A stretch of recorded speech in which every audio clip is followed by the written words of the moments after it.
Huwag kalimutan mag-like, mag-follow sa aking Facebook page at mag-subscribe sa aking YouTube channel, Srillia Mix TV. Siyempre mga idol, huwag kalimutan mag-like, comment, and share sa aking mga videos. Malaking tulong na po yan sa akin. Salamat po.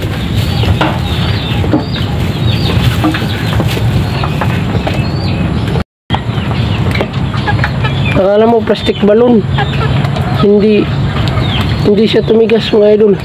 Oh.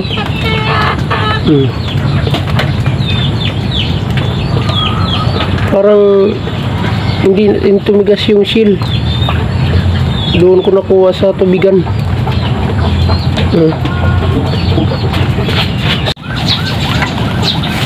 Mga idol, magandang araw, no? So mag-harvest na naman tayo ng itlog ng manok natin. Ito, ano to mga idol? Rhode Island organic. So ito mga idol, lagay lang din ng ilaw. Bali ano na to mga idol, 7. So kunin lang natin yung 5 mga idol, iwanan lang natin ng 2.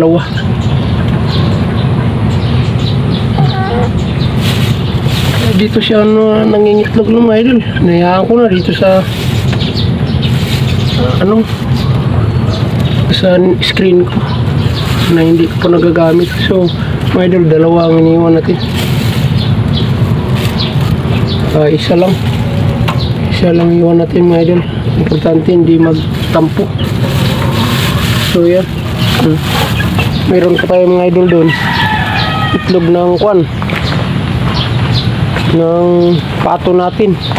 Tapos yung nabasag na nagkaroon na ng crack yung seal ng itlog ng Texas natin, sama na natin to sa binta.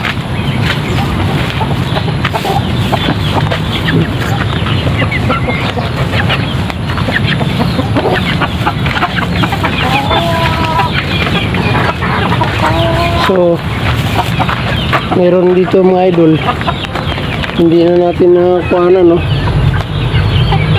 Meron dito. Ito nalimliman na kasi ito mga idol, kaya hindi na natin pwedeng kuhanan pa. Texas ito. Nalimliman na yan, 2 araw na. So ito yung itlog ng pato natin mga idol. Akala ko mga idol, itong itlog ng pato natin parang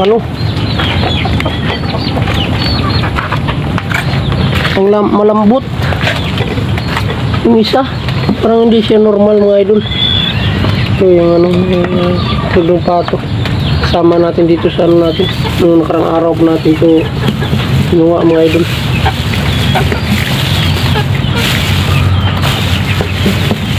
Ngayon ito mga idol, ang lambot. Akala mo plastic balloon, hindi siya tumigas mga idol.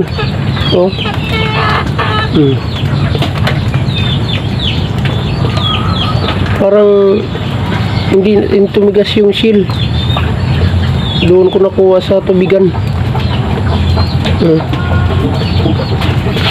So yun mga idol, ito ilang yung harvest natin.